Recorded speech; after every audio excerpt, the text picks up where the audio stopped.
Now that we've had an experience out in the dojo with the physical training, as I promised, I'll talk very, very briefly because it's a tremendously broad subject, and there is so much to gain from understanding more in depth what these elements represent and how they work in the world, and particularly in our own lives.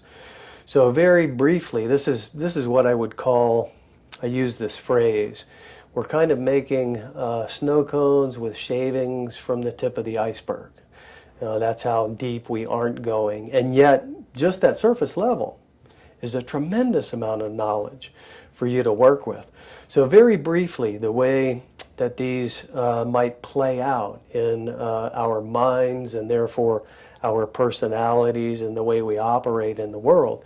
This earth element, and we might call that king energy. This would be the part of us that wants to have a vision, that wants to see the big picture, and maybe this is the planner, the part of us that's good at planning things. The water element, we might consider the scientist or the seeker. This is the part of us that wants to believe and have confidence that what the information that we've gathered is true, that what we believe to be true is in fact true.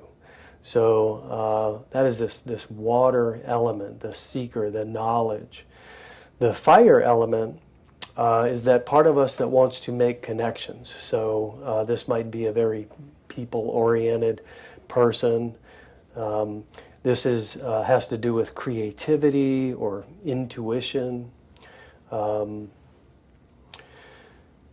Fire element is all about energy. So fiery person, might be an artist type of individual or an organizer, person who gets all the people together and gets them organized. The wind element is that part of us that wants to be in service to something bigger than ourselves. So the wind element is associated with action. We might call this the warrior or the doer, the person that actually does and gets things done. So we all have every one of these elements, and we recognize, if we're honest with ourselves, where and how we might be strong and where and how we might just naturally, that's not my strength. So you might say the earth element is associated with having a vision. The water element is data. I have to collect some data. The fire element is intuition. Now that I have the vision and the data, how do I process this data? What does my intuition tell me? And then finally, I have to engage in some kind of action to make something happen.